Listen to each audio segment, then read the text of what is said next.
Aujourd'hui, je suis avec Marie. Marie est là. Et c'est étonnant parce que Marie, c'est pas l'anti-Salomé, mais pas loin. Ah, tu vois, on l'a presque eu. Et en fait, ce qui est aussi étonnant, c'est qu'ici, on est à Oxford et on va aussi en parler. Et en fait, on va te présenter, expliquer un peu ce que tu as fait. On va discuter un peu de ce que tu as fait pour en arriver ici et de ce que tu fais ici. ça, ça te va? Ce que j'ai fait pour en arriver ici, combien de pactes j'ai signé de mon sang?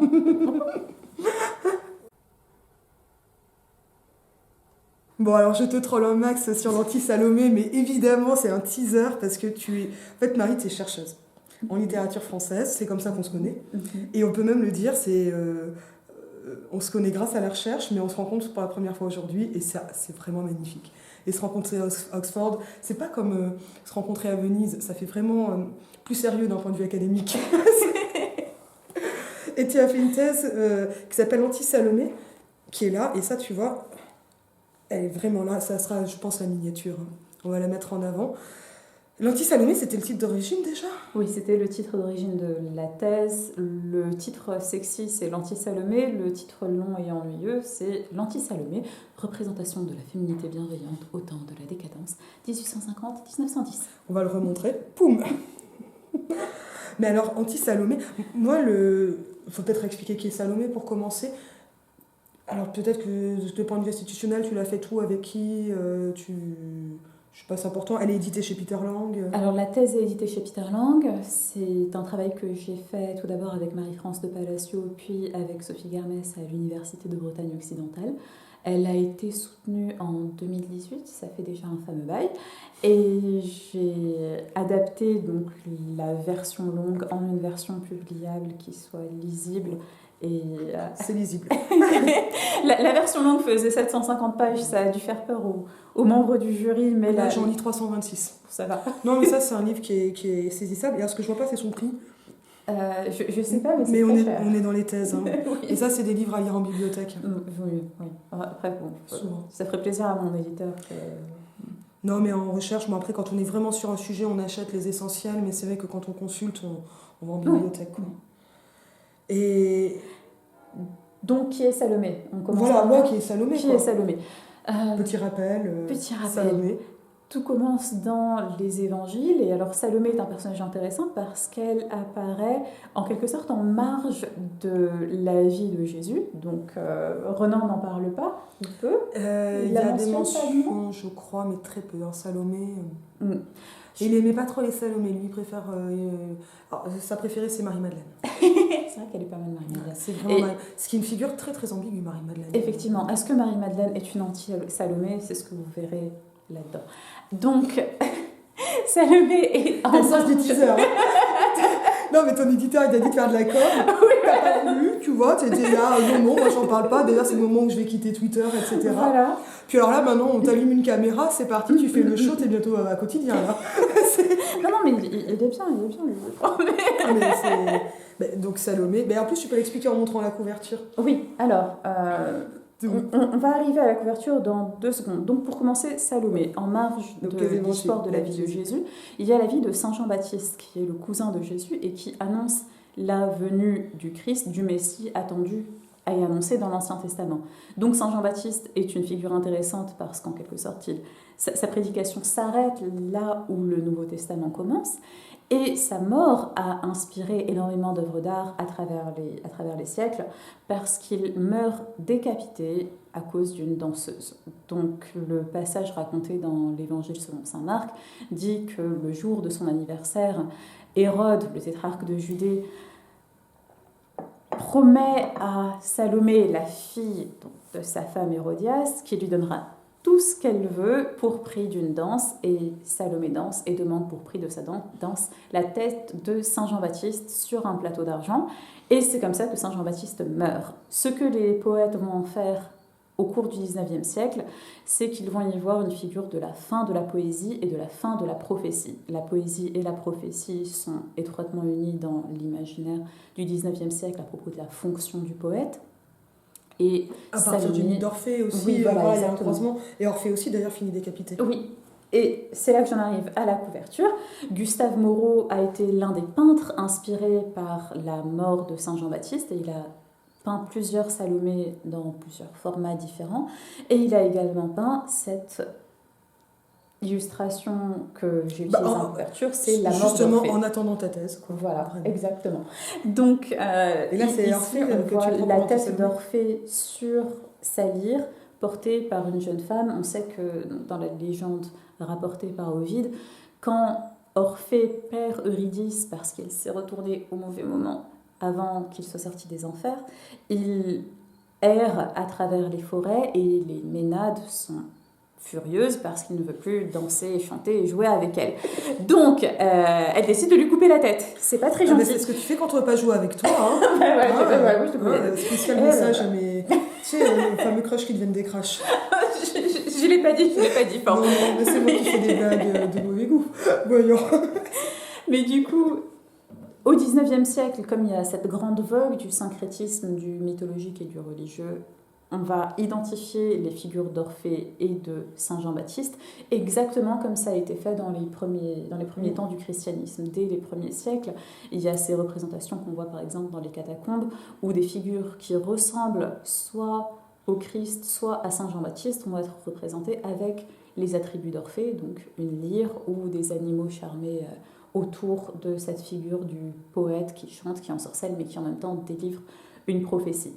Donc, dans ce livre, ce que j'ai démontré, c'est que, alors qu'au XIXe siècle, on a cette image absolument envahissante de la femme fatale qui cause la mort du prophète et du poète, il y a également énormément de figures qui représentent la féminité bienveillante qui va rendre la parole prophétique et poétique possible. Et elles vont la rendre possible par un sacrifice. Mais alors pourquoi tu les appelles des anti-Salomé? Pourquoi passer par une espèce de figure d'inversion et pas des muses, des inspiratrices, des mères Alors justement, le principe c'est de recouper tout, de voir comment toutes ces figures-là se recoupent sous cette idée qu'elles s'opposent à ce cliché de la femme fatale qui cause la mort du prophète. En fait, la pierre de touche pour reconnaître un personnage féminin comme étant bienveillant, ça va être des petits le poète vivant. Bon.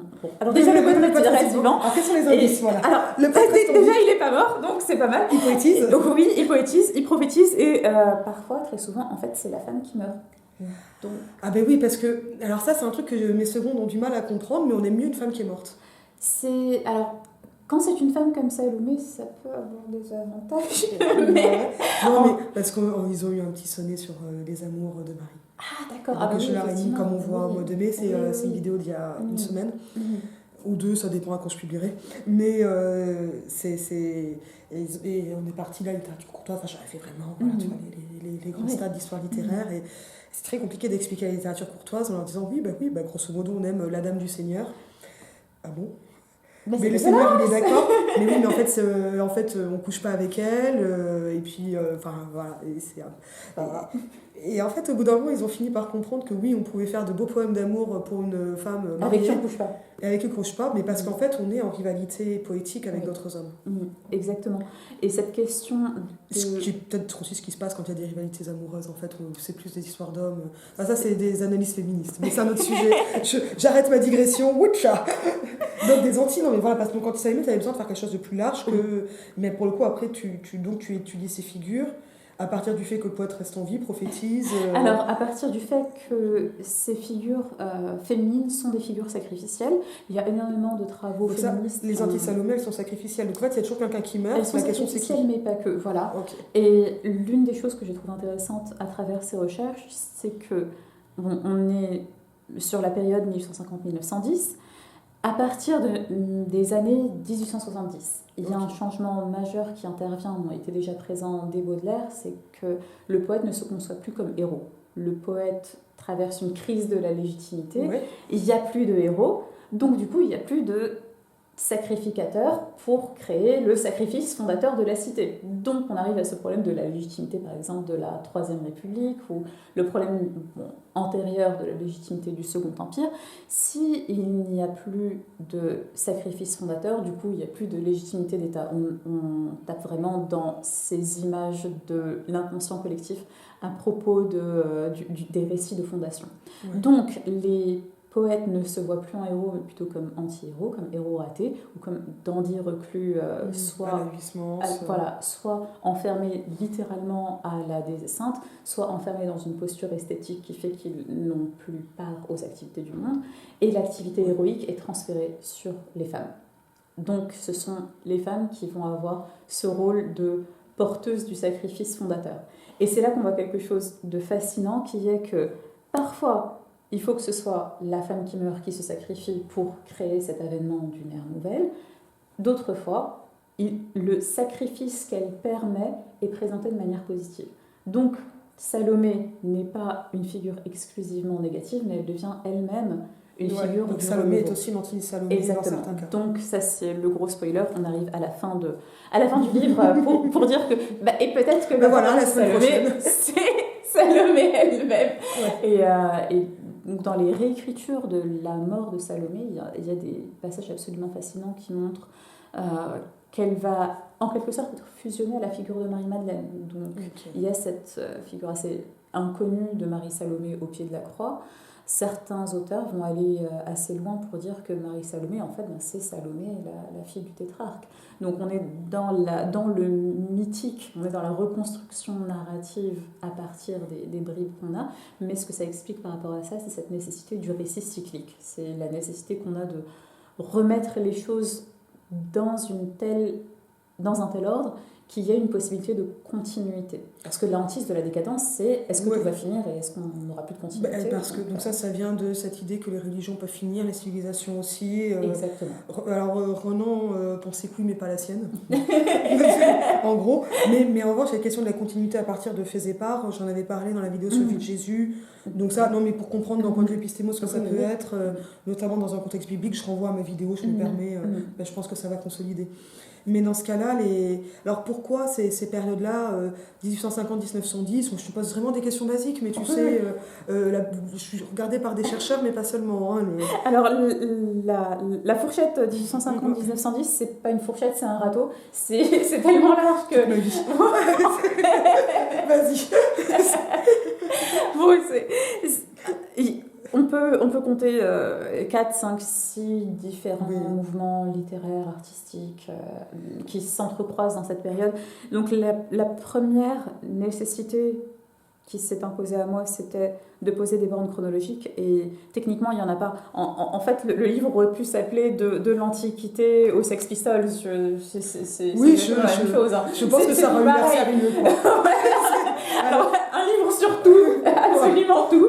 J'avais parlé une fois avec une fille, elle avait eu, je ne savais pas de quelle fac, comme ça on va être dans l'animal plus complet. Une nana commence à me parler, puis elle me raconte son mémoire, on était en master, j'étais en agrég et elle était en master. Et déjà, elle était dans la salle d'agrég alors qu'on n'aurait pas dû. Mais bon, on était sympa. Mais non, mais c'était vraiment les manuels d'agrég, quoi. C'était aussi pour qu'on puisse discuter, faire des fiches de travail ensemble. Et elle commence à me raconter des trucs. Dans son mémoire, il y a des trucs sur le jardin médiéval, et puis des trucs sur les lumières et tout. C'était vraiment un mémoire sur tout, quoi. D'accord. Non, faut pas faire ça. J'ai jamais compris ce qu'elle faisait. C'est pas bien. Après, elle m'a demandé si elle pouvait dormir chez moi. Voilà. Je lui ai dit, non, je peux pas. Je suis pas seule, je suis chez mes parents. Oui, Non, c'était très compliqué. Mais voilà, parce qu'en fait, il faut aller vraiment... là, tu fais des blagues, mais on reprécise qu'on reste académique, qu'on est des gens sérieux. Oui, très, très sérieux. Moralité, si vous mettez toutes les époques conjointement dans vos mémoires, vous ne pouvez pas dormir chez Azélie. Non, parce que chez moi, écoute... C'est ordonné. C'est pas l'auberge des siècles. Allez à la Grande Étoile pour ça. Mais cette idée, vraiment, ça... moi, 1910, je vois à peu près les liens. Mais bon, voilà, on va avoir différents mouvements littéraires. Mais en fait, c'est parce que tu vas chercher... tu as une approche qui est quand même thématique, mais qui est aussi poétique, parce que tu vas montrer en fait comment ces mouvements littéraires vont s'incarner dans des figures de la féminité, alors même qu'il s'agit surtout d'un corpus, j'ai pas grand mal à l'imaginer, essentiellement écrit par des hommes. Oui, alors il y a beaucoup d'hommes dans mon corpus, mais il y a aussi des femmes. Alors pour revenir à cette borne, il y en a, j'en ai trouvé. Donc... Non, mais comme ça on comprend. Oui, bien sûr. Alors l'impératif des bornes, donc évidemment quand on s'intéresse à ces questions-là, on est dans l'histoire des idées, donc il il y a une nécessité à aller voir ce qui se passe du côté de l'Antiquité, du côté du Moyen-Âge, du côté de la Renaissance. Parce que de toute façon, ce sont des gens qui sont pétris d'Antiquité. Exactement. Parce que quand on lit quelqu'un comme Baudelaire ou quelqu'un comme Verlaine, leur héritage culturel est tellement chargé de ces références qu'il y a du mal à comprendre ce dont ils parlent si on ne connaît pas leurs sources et les images qu'ils ont à l'esprit. Donc la borne 1850, en fait, c'est à cause de Baudelaire. J'aurais même pu être un peu plus explicite et appeler ça 1857, mais je voulais aussi parler de Balzac. Donc j'avais un peu envie de te le demander, tu vois, je me suis dit, ça sent Baudelaire, ça. Ça sent voilà.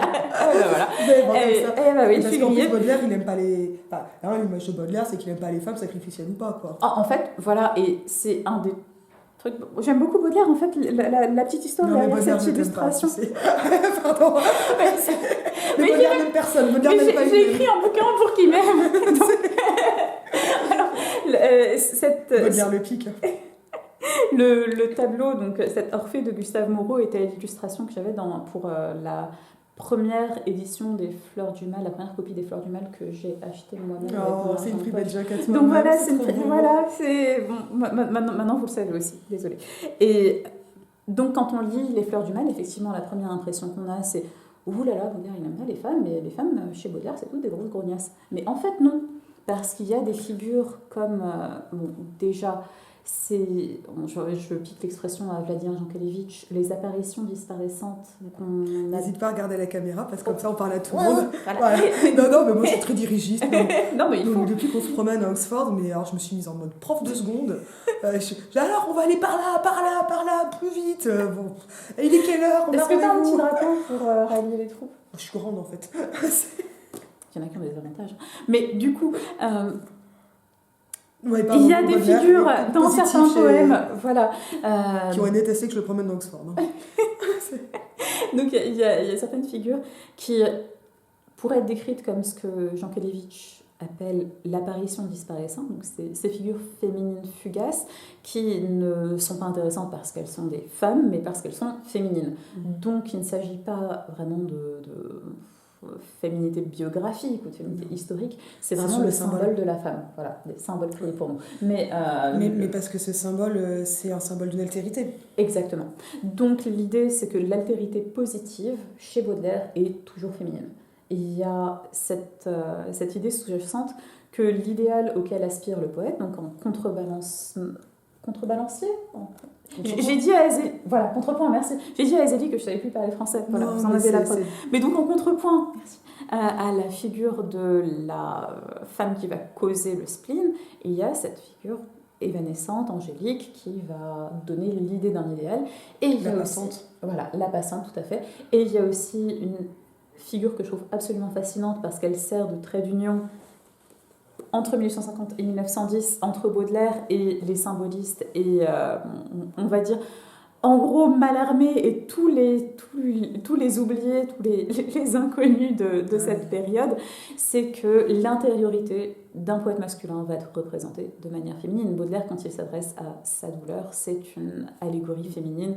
Quand il s'adresse à cette idée du sacré qu'il a en lui-même, qu'il ne nomme même pas, qui est juste ce toit. Tout ce qui est à la fois est enfermé et qui dépasse est féminin. Voilà, et exactement. Tout ce qui est à mesure d'homme est masculin. Tout à fait. Tout ce qui est c'est peut-être une question d'échelle aussi, tu vois. Tout ce le petit et le cosmologique sont féminins. Oui. Tout ce qui est... Ce qui fait que quand tu es une femme réelle... Où est-ce que tu cases? Où est-ce que tu tiens? Ça permet de tout péter, enfin tu peux pas, tu vois, parce que soit tu es en train de créer une galaxie... On ne sait jamais. Mais... Non, mais c'est quand même très très compliqué d'être une divinité. Hein. Ça occupe, ça occupe. Je suis en train de je vais tout faire tomber. Mais l'autre aspect fascinant de cette question, c'est que les auteurs féminines, comme les autrices, j'aime bien autrice. Moi j'adore autrice. J'adore autrice, mais parce que c'est un vieux mot et parce qu'en plus il agace tout le monde. Alors Ah non, j'aime beaucoup autrice, mais en fait je dirais que quand je dis auteur féminine, c'est pour créer l'effet surprise, pas d'amour. Voilà. Donc les autrices, mais j'aime bien autrice. Je crois que et toi tu dis docteur, doctrice, moi je dis doctoresse. Comme Madeleine Pelletier. Mais bon, ça y est, je suis encore une digression. Je dirais doctoresse à l'oral et j'écrirais docteur. Parce que c'est la fonction et pas la personne. Donc, ça dépend vraiment des cas à qui, machin, mais... Ouais. Et ça m'est arrivé de répondre docteur, enfin... Mais... Doctoresse. Mais en Italie, on dit doctoresse, ça ne pose problème à personne. Mais il y a des langues qui s'y prêtent plus ou moins bien, et pourquoi pas doctoresse. Et tu vois, c'est un inconfort de ne pas savoir comment s'autonomer. Et en même temps, ça donne tellement de liberté, de possibilités de trollage qu'on ne va pas s'en priver. On y reviendra, oui. Mais... J'ai des anecdotes à te raconter en privé.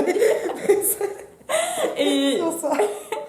L'une de mes grandes joies dans les lectures que j'ai faites pour cette thèse, c'était de voir que chez les autrices, Rachilde, Jean Bertheroy, René Vivien, bon bref, toutes les mesdames dont je parle ici ont également cette idée d'une altérité féminine. C'est-à-dire que la muse reste comment tu l'expliques ? Parce que ce sont des femmes qui aiment les femmes, parce que parce que moi je pense que cette explication biographique, elle suffit pas. Évidemment, parce que quand on regarde, par parce exemple, dans ce moule masculin, enfin voilà, Jean Bertheroy, qui est, elle est typiquement dans cette vague. C'est quelqu'un que je connais même. Alors, c'est Berthe Le Barillet, mais elle écrit son alors ça, ce nom de Berthe Barillet, j'ai déjà vu passer. Tu as dû l'avoir passé parce qu'elle est dans le cercle de la génération juste après Renan. Ouais. Et j'ai dû le voir passer dans Martin Red, dans le livre de Martin Red, je pense. Ça ne m'étonne pas, oui. Et c'est que comme je cherche les féministes, je ne tombe pas forcément sur les féminines. Mais elle est extrêmement féminine. Elle écrit des romans qui seraient vus maintenant comme édifiants, très, très, très, très sirupeux, très, très, très sucrés. Ouais. Et donc, on n'est pas du tout dans la contestation. C'est la rom-com du 19e. Voilà. Mais là derrière, on sent qu'elle fréquentait beaucoup de symbolistes. On sent qu'elle avait probablement le même bagage culturel, littéraire, etc. Et l'altérité reste féminine, sans même qu'il y ait érotisation au-delà de ce qu'on pourrait appréhender sur un mode néo-platonicien. Oui, de ça. Voilà. De toute façon, ça faut 1900, c'est pas cette idée, quoi. Exactement. Parce qu'en plus, c'est un peu avant, tu me dis. Alors, Berthe Le Barillet, Jean Bertheroy, on est dans 1910, 1914, mais juste avant la Seconde Guerre mondiale, la Première Guerre mondiale. Donc, on est en belle époque. Voilà. Et juste avant elle, on avait Rachilde et René Vivien qui vont représenter un petit peu ce côté, cette culture de l'anomalie, de la disruption. Mais je dirais du pas de côté même, tu vois. Ouais. Parce que, alors, sur la chaîne, j'avais parlé d'une nouvelle que j'ai filée aux secondes, de René Vivien, directement La Dame à la Louve. Ah oui, elle est excellente. Et puis parce que pour travailler la narration, l'ironie, et ils ont bien compris. Puis alors que j'avais, Madame, comment on dit un charron en français? Et c'était très intéressant parce que pour le coup, je leur ai dit, charreau, ça vient de charognard, l'animalisation, etc. Bon voilà, on a fait un cours de lexique. Mais c'est des autrices que je connais très peu. Mais voilà, on en parlait un petit peu en déjeunant tout à l'heure. Elles ne se sont pas forcément, et voire pas du tout, des autrices qui vont se revendiquer déjà autrices, c'est pas un mot qu'elles accepteraient. Mais même femme de lettres, c'est peut-être pas. Ça serait déjà compliqué. Tout le de lettres, voilà. Flaubert et les gens de lettres, tout ça, c'est à la fois commun et trop générique avec le en fait, ce serait une définition que l'extérieur bourgeois imposerait à l'auteur, l'autrice, indépendant, créateur, je sais pas. Mais à la même époque, donc autour des années 1910, en Angleterre, ce qui se passe, c'est qu'il y a une réimportation de la culture française symboliste qui va être fusionnée avec l'héritage pré-raphaélite. Donc la thèse englobe la littérature française en grande majorité, mais aussi beaucoup de références à la littérature britannique et américaine de l'époque. Et l'une des best-sellers de l'époque, Marie Corelli, tout le monde la lisait, de la reine à la petite chapelière. Elle était complètement oubliée, passée à la trappe après la Première Guerre mondiale, mais là aussi, on est dans le cadre des auteurs ou autrices oubliées parce qu'on change de génération, on change d'intérêt, de référence culturelle après la guerre. Voilà. Et chez elle, ces figures de femmes rédemptrices sont omniprésentes. Et ça explique à la fois le fait que ça tombe dans des études. On ne peut plus parler de ces choses-là après les horreurs de la Première Guerre mondiale. Parce qu'il n'y a plus de rédemption. Exactement. Et il n'y a plus non plus d'héroïsme individuel, que ce soit masculin ou féminin. Donc, parce qu'on passe un héroïsme collectif ou parce que l'héroïsme est remis en question? Parce que l'héroïsme est mort dans les tranchées. Ouais. En fait, il n'y a plus... Ceux qui sont revenus, les vrais héros sont morts. Voilà, et c'est un traumatisme énorme qui explique qu'après cette période, c'est vraiment très dur d'analyser la littérature, la poésie ou la peinture selon les mêmes paradigmes. Donc ça explique le 1910, grosso modo, avec je triche un peu, je vais à peu près jusqu'en 1918. Ouais, mais donc là, par exemple, une figure comme Médée, qui finalement tue pas directement le poète, mais ses enfants, ne peut pas être une anti-Salomé. Alors, Médée, elle est... si je vais faire un pas d'un siècle et quelques, je ne sais pas si tu as lu la Médée de Jean Anouilh.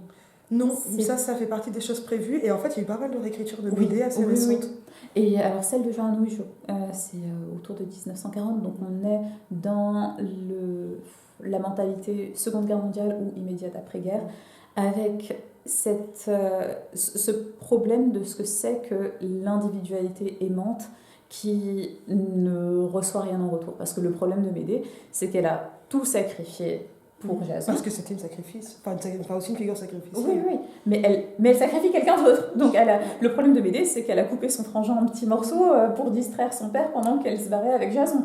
Donc c'est quand même pas globe comme histoire. C'est pas globe. Et voilà. Je suis d'accord avec toi. Et ça finit. Donc la manière dont Jean Anouilh le montre est extrêmement émouvante parce qu'il insiste sur l'intensité de tendresse qui existait entre Médée et Jason au départ, qui expliquait ses sacrifices, toutes ces atrocités commises. Voilà. Et qu'en quelque sorte, Médée se retrouve emprisonnée dans la nécessité de continuer à tout mettre à feu et à sang et à tuer ses propres enfants pour que rien ne reste de cette mort qu'elle a vécue avec Jason. Donc, elle l'a inspiré parce que dans un tableau de réécriture. Une si grande amour ne peut que se retourner en ça. Ce qui m'interpelle énormément, et j'ai zéro explication sur ça, c'est aussi que Médée, elle commet un crime qui est un crime le plus souvent masculin, statistiquement. Oui, exactement. En fait, Médée est très difficile à caser parce que c'est pas une empoisonneuse, parce qu'elle fait couler le sang, parce qu'elle fait couler à plusieurs reprises le sang de sa propre famille. Donc, on est dans la liste de tout ce qu'une femme culturellement ne peut pas faire. Et ça explique beaucoup de ces hantises qui se transmettent du mythe à la littérature, puis à la culture populaire. Il y a des formes de meurtre qui restent féminines. Quand on pense à Thérèse d'Esquerot, par exemple, elle empoisonne, et ce qui est horrible, c'est pas qu'elle empoisonne, c'est qu'elle prémédite. Donc elle se retrouve dans cette catégorie des grandes meurtrières de l'Antiquité. Oui, mais que ça passe par le poison, sournois, silencieux, comme les femmes. Voilà. Ça et il y a des antécédents historiques. Et il y a aussi de la nourriture. Oui, exactement. C'est une perversion de l'acte féminin par excellence qui est le don de nourriture. Et Mauriac voulait intituler le roman Sainte Locuste. Donc c'est fascinant cette conjonction entre l'idée de la sainteté. Donc dans l'imaginaire chrétien, on va tout de suite penser à la Vierge et martyre pour la sainteté au féminin. C'est l'un des paradigmes les plus clairs de création d'une sainteté féminine. Il faut qu'il y ait virginité et il faut qu'il y ait martyr. Donc le désir sexuel et l'effusion de sang sont en quelque sorte de l'autre côté de ce que fait une vierge et martyre qui doit donner son propre sang et qui doit subir pas avoir le désir, mais au pire subir le désir d'autres, mais elle-même ne jamais en être affectée. Voilà, donc on a ça du autrement côté souffrance quand ça devient un martyr, mais elle ne peut pas certainement pas en ressentir. Elle ne peut ni désirer ni avoir un désir si fort qu'il cause du tort à autrui. Et de l'autre côté, on a Locuste, donc l'empoisonneuse. Ce qui est pas Médée. Oui, exactement. Et Mauriac ouvre son roman par une citation de Mademoiselle Bistoury de Baudelaire. Donc, il fut un temps où je la connaissais par cœur parce que c'est l'une des plus poignantes prières désespérées qu'un non-croyant ou qu'un croyant compliqué puisse écrire, qui demande à Dieu d'avoir pitié des fous et des folles, d'avoir pitié des monstres. Vous, le Créateur, vous le Maître qui a ordonné, vous... Je devrais le connaître par cœur, mais ça me reviendra. Et ça finit sur cette question du monstre. Vous qui savez comment les monstres se sont faits et comment ils auraient pu ne pas se faire.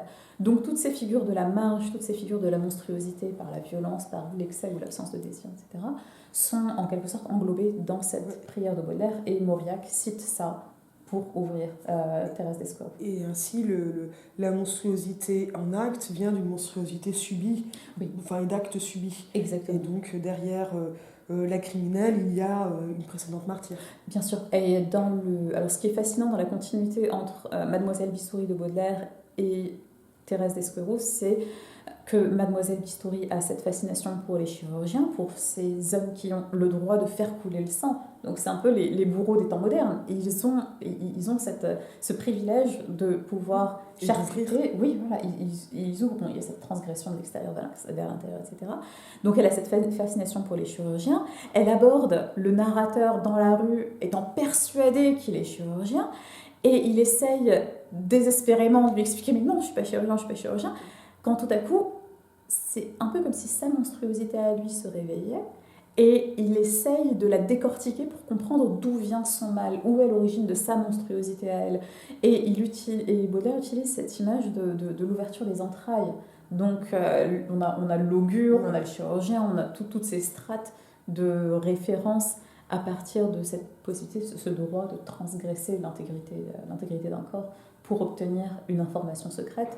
Et à la fin, il y a une telle fusion entre Mademoiselle Bistoury obsédée par les chirurgiens, le narrateur devenu lui-même son objet de désir, et lui se mettant à désirer cette parole qu'elle ne dit pas, et elle se met juste à bafouiller, je ne sais pas, elle ne peut pas expliquer d'où lui vient cette fascination pour le mal. Et Baudelaire, Mauriac, le problème du mal, on est en plein dans cette continuité. Ma mère a une dédicace de Mauriac, mais apparemment il le faisait souvent, où marqué « Le mal est quelqu'un ». François Mauriac. Bonne ambiance. Ah mais c'est du Mauriac tout craché ça. Non mais j'aime énormément Mauriac, et le projet qui c'est peut-être un décadent tardif, Mauriac, finalement. Tout à fait, en fait. Bon, alors ça, c'est Maxi Bon, voilà, on va rester peut-être après celui-là, il y a un autre projet qui est en cours, qui est La prière désespérée. Et donc, c'est sur la continuité de Baudelaire jusqu'à Bernanos, avec cette idée du problème de l'héroïsme, de la fin de l'héroïsme, et du problème du mal dans les périodes charnières autour de la guerre. Et dans un corpus de déréliction, finalement de foi contrariée, de foi complexe. Parce que tu vois, quand on parle de Mauriac, quand tu évoques Bernanos ou Mauriac, on est quand même sur des auteurs qui sont assez croyants ou qui ont un rapport compliqué à la foi. Voilà, alors ce sont des auteurs croyants, mais qui se mettent à utiliser le vocabulaire de Baudelaire quand ils parlent de la foi. Et Baudelaire, son rapport à la foi est tellement compliqué que ses papiers intimes sont bouleversants, parce qu'on ne sait plus si on est dans la prière sincère ou dans la pause. On ne sait pas quel ton il a quand il est... Mais je pense qu'il ne le sait pas lui-même assez souvent. Évidemment, en fait. Oui. Et c'est ce qui rend ça assez poignant, qu'il y a eu cette relecture juste après, parce que pour la génération de Mauriac, Baudelaire, c'était il n'y a pas si longtemps. Hein, et ils vont utiliser le lexique baudelairien pour parler de questions de foi, alors qu'eux, y adhèrent complètement. Donc ils vont parler... Ce qui transforme vraiment le rapport à la foi. Et puis en plus, toi, ce qu'on trouve chez Renan, c'est l'inverse. Renan, il met de la science dans le vocabulaire de la foi, dans le vocabulaire chrétien. Il remotive différemment. Enfin, ça, c'était ma thèse pour le coup. Mais ça, tu vois, ce chemin inverse chez les grands écrivains catholiques. Et voilà, à l'autre bout du tunnel de la Première Guerre mondiale, notamment, on a ce problème de comment croire dans un monde où les tranchées peuvent arriver. Et là-dessus, quel vocabulaire ils vont employer ? Ils vont employer le vocabulaire d'un Baudelaire, d'un Barbey d'Aurevilly, d'un Villiers-de-l'Isle-Adam, qui croient, mais d'une manière tellement trouble, tumultueuse et compliquée, qu'on n'est pas du tout dans la paix et la stabilité du dogme. On va chercher vraiment ce qui fait mal dans le dogme pour appréhender ce qui fait mal dans l'histoire. Parce que la douleur a du sens. Oui, et qu'il faut donner un sens à la douleur, peut-être surtout. Oui. Donc, la réponse... Ce qui ne veut pas dire qu'il faut chercher la douleur. Attention, quand on peut l'éviter, je t'ai dit tout à l'heure, attends, j'enlève mes baskets, on va chercher le confort. Voilà, mais la douleur peut avoir du sens. En tout cas, on peut réussir à donner un sens à la douleur, ce qui aide à la supporter. Oui, tout le discours contemporain, moderne, de là tout de suite maintenant, autour de la résilience, et il y a ça. Si on arrive à replacer la douleur dans un récit, elle n'est plus absurde, donc elle permet de se construire soi-même dans une continuité narrative. Et ça, je m'améliore. Et alors, un peu plus tranquille. J'ai envie de le réécrire avec un soissage ou ma colère, mais je ferai ça bientôt et je te l'enverrai.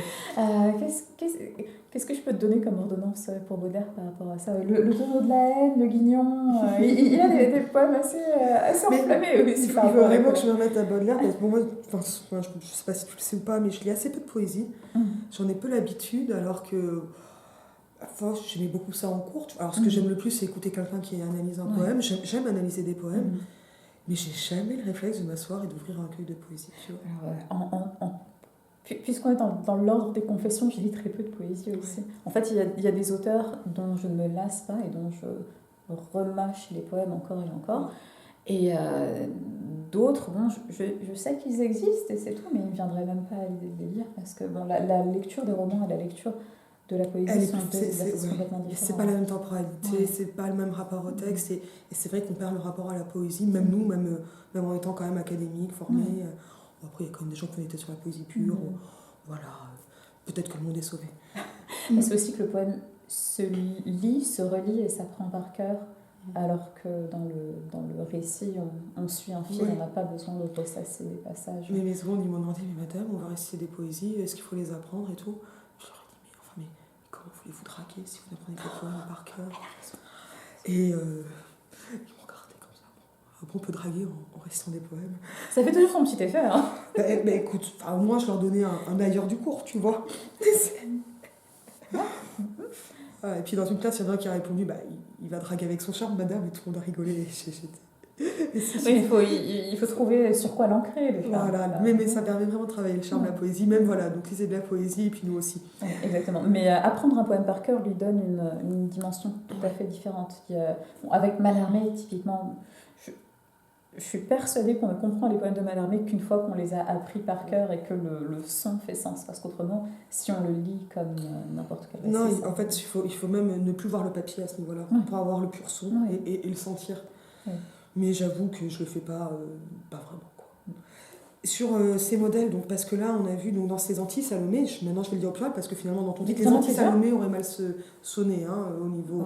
Donc je ne te reproche certainement pas ton article défini, singulier, mais parce que là, donc, on a donc Médée qui en est proche, mais qui est quand même complexe. On a vu peut-être Salomé elle-même, parce que tu nous as divulgué chez ta thèse. Mais alors, on a évoqué Marie-Madeleine, mais Marie-Madeleine... Il y a tout un chapitre sur Marie-Madeleine parce que je l'aime vraiment beaucoup. Tu veux nous en dire peut-être quelques mots? Parce qu'en plus, c'était vraiment une figure importante pour Renan. Oui. Alors, Marie-Madeleine, donc, il y a d'abord une complexité exégétique.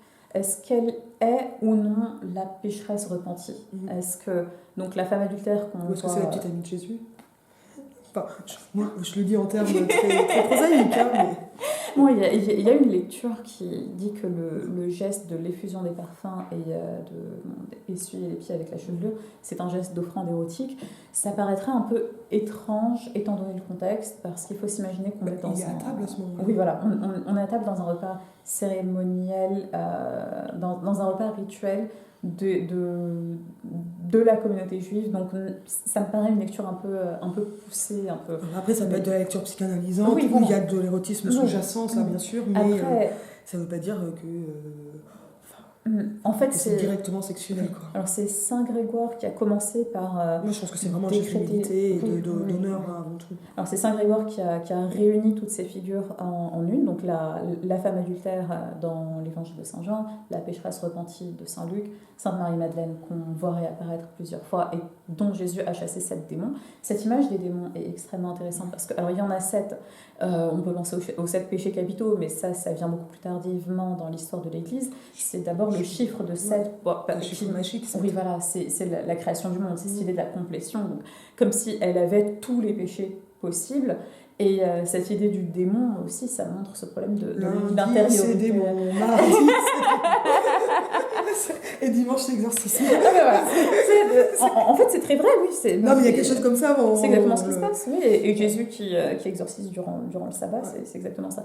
Mais donc, le geste d'humilité, d'offrande des parfums, Saint Augustin voit là-dedans l'offrande du superficiel, que tout à coup, devant la sublimité de l'homme-dieu, tout devient superficiel, même les choses les plus précieuses. Et c'est pour ça que la petite remarque en coin de Judas qu'on aurait pu vendre et donner de l'argent aux pauvres,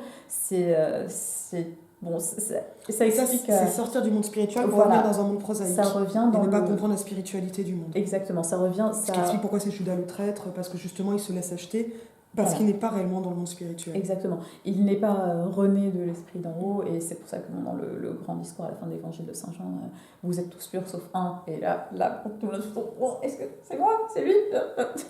Qui s'est capité. C'est un peu ça. mais du coup, il y a... c'est plutôt qui c'est qui a cafeté. Ben voilà. En fait, il y en a un seul qui continuait de voir le salut en termes temporels. Donc et à attendre la date, en fait. Oui, et qui a été extrêmement déçu que, et ça c'est la lecture de Renan, qui a été extrêmement déçu de voir que le sauveur d'Israël, le sauveur politique qui l'attendait, en fait, il allait juste continuer à se balader, à prêcher et à dire à tout le monde d'être gentil. Donc, en fait, non, il fallait que le Messie soit trahi, crucifié et ressuscité. Donc parce qu'on avait besoin qu'il y ait le sacrifice. Et aussi parce qu'on avait besoin de cette continuité entre l'Ancien et le Nouveau Testament. Donc, il fallait que ce qui apparaît dans les psaumes soit prophétique. Donc, il faut légitimer tout ce qui est annoncé en faisant réaliser, c'est ce qu'on appelle vraiment la prophétie autoréalisatrice. Exactement. Donc, ça, Renan le met très très bien en avant. Oui, alors la lecture de Renan est extrêmement intéressante. Après, elle est discutable, évidemment. Elle n'invalide pas non plus la possibilité que, voilà, c'est arrivé. Et c'est le Messie. Donc, la manière dont le 19e siècle réagit à ça, bien évidemment, est extrêmement intéressante parce qu'on a, comme tu l'as étudié, avec Renan, cette volonté de considérer le Jésus de l'histoire et le Christ de la foi, dans quelle mesure est-ce qu'on peut les dissocier, etc. Mais une figure comme Marie-Madeleine devient en quelque sorte intéressante, même si on la sépare de la figure du Christ. La figure d'une pécheresse repentie a quelque chose de fascinant pour cette période. On pense à Fantine, par exemple, dans Les Misérables, qui est un peu... une décalque de Marie-Madeleine. Et après, on a Léon Bloy qui arrive et qui, dans Le Désespéré, fait... alors Fantine, dans Les Misérables, coupe ses cheveux et vend ses dents pour assurer la survie de Cosette chez les Thénardier. Chez Léon Bloy, on est dans une toute autre catégorie. La prostituée repentie dans l'histoire se fait arracher les dents... Non, alors elle vend ses cheveux pour pouvoir payer l'arracheur de dents qui va la défigurer pour qu'elle ne soit plus attirante à l'égard du poète damné du récit. Donc la figure de Marie-Madeleine au cours du XIXe siècle est extrêmement plastique, extrêmement malléable. Ça peut passer de la figure vaguement érotique, alors que finalement, ce sacrifice ultime est une preuve d'amour ultime et donc oui, exactement. Plus séduisante. Et en fait, c'est le problème de la grande question de l'érotisme et de comment on lit l'érotisme. Il y a un livre, on est dans l'érotisme torride de René Emery, ça s'appelle Sainte Marie-Madeleine, et ça raconte donc la passion du Christ, mais dans la perspective de Marie-Madeleine. Il n'y va pas de main morte pour parler d'érotisme et de désir, mais en unissant toujours cet érotisme à l'érotisme biblique, donc ce désir vers Dieu qui peut s'arrêter temporairement vers le temporel, mais qui est orienté vers l'inatteignable, donc le désir comme indicateur de quelque chose. Et donc, en fait, ces femmes sacrificielles que tu rassembles sous la figure des anti-Salomé, est-ce qu'elles sont plus aimées? Est-ce qu'elles sont plus inaccessibles? Est-ce qu'elles représentent cet absolu féminin? Parce que quand elles se sacrifient, elles se rendent aussi entièrement disponibles. Alors, un peu de tout ça, ça dépend des cas. Tu vois, c'est pas que je suis en train de te demander un manuel de drague, hein, mais tu vois finalement comment ça se passe, ce retour sur terre de ces femmes, de ces archétypes. Alors, tu vois, d'abord, il y a une très forte indication. Et l'amour dans tout ça. Et l'amour dans tout ça. D'abord, il y a une très... Bon, ça, c'est pas mon manuel de drague, mais d'abord, signaler l'inaccessibilité. Oui. Donc, ça, c'est un héritage direct des récits de mort de vierges et martyrs au début du milieu du 19e siècle. Il y a eu une mode de ces récits-là qui est importée de l'Angleterre vers la France. Donc, par exemple, le rêve de Zola, c'est vraiment la suite de ce genre de choses. Exactement. Parce que pourtant, tu vois, la lecture, c'est la légende d'Orès, oui, qu'on lit, je ne sais plus comment elle s'appelle. Angélique. Angélique, bah oui, évidemment, Angélique. Elle doit s'appeler Angélique. Elle ne peut que s'appeler Angélique, quoi. Mais Donc, en fait, c'est une mode anglaise. Oui. Alors, Angélique, c'est c'est une réécriture de la mort de Sainte Agnès. Parce qu'elle doit rejoindre son époux céleste avant de consommer son mariage. Donc tout le récit tend vers ça. Désolée pour le spoiler, c'est un excellent livre, il faut le lire. De toute façon, c'est dit très clairement dans le livre, à toutes les étapes. Je vais même dire que, comme on est chez Zola, sans surprise, c'est même martelé assez lourdement. Alors, je trouve que Zola est quand même d'une lourdeur incroyable. C'est pas moi qui l'ai dit. Alors là, justement, mais attends, on a les illustrations. Oui, parce que ça, on l'a pas dit, mais tu as une thèse avec des illustrations. Oui, il y a des jolies images dedans. Alors, une thèse qui a été largement remaniée, pas simplifiée, rendue plus accessible. Oui, parce que l'inaccessible n'est pas un éditorial. Voilà. Et avec des illustrations en plein texte qui est rare. Et ce qui est vraiment un grand plaisir. Et donc, parmi les illustrations que j'ai sélectionnées, il y a les illustrations de Carlos Schwab, peintre symboliste, pour l'une des premières éditions du rêve de Zola. En regardant. Voilà. Tac, je sais pas si on voit bien, mais là, ça y est, ça fait le point. Très bien. Non, mais j'ai l'habitude de la miniature. Pas moi. Je te balance les films sur la caméra.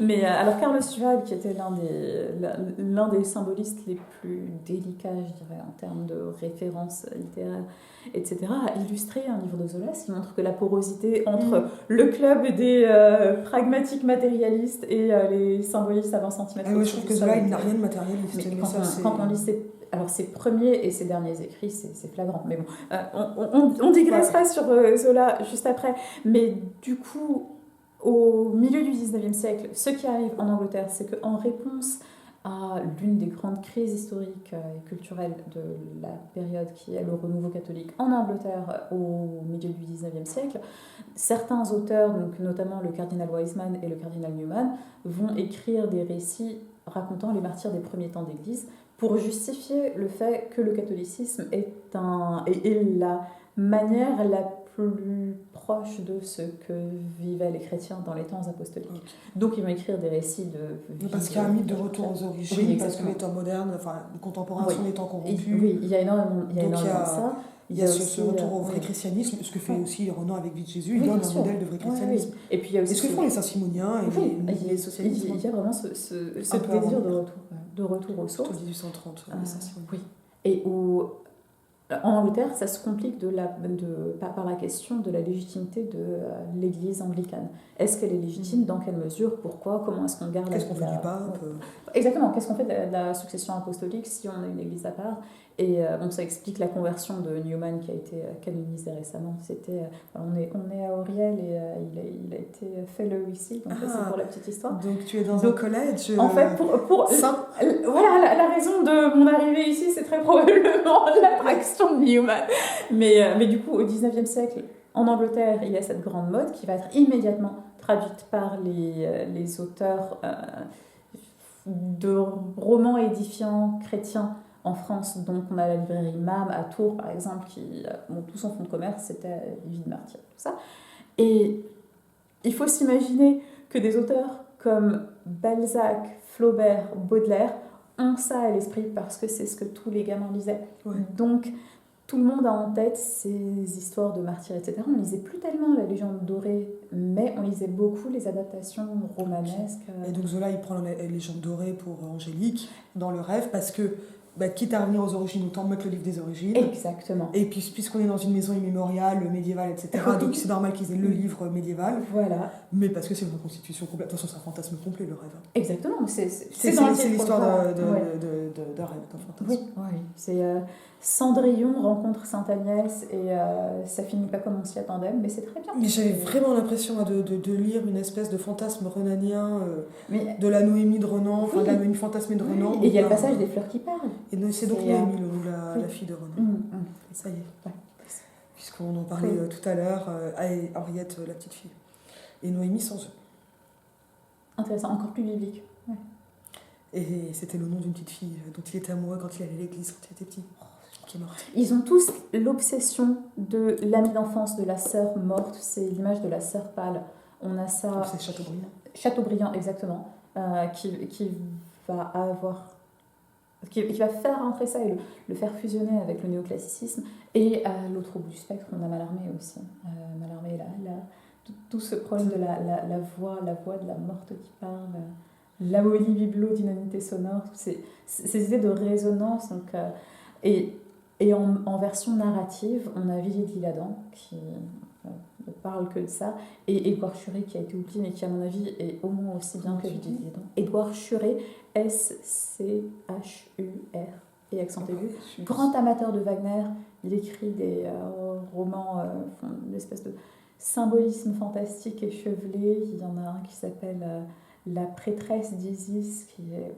Je pense que je suis tombée dessus. Je ne l'ai jamais lu, ça c'est sûr.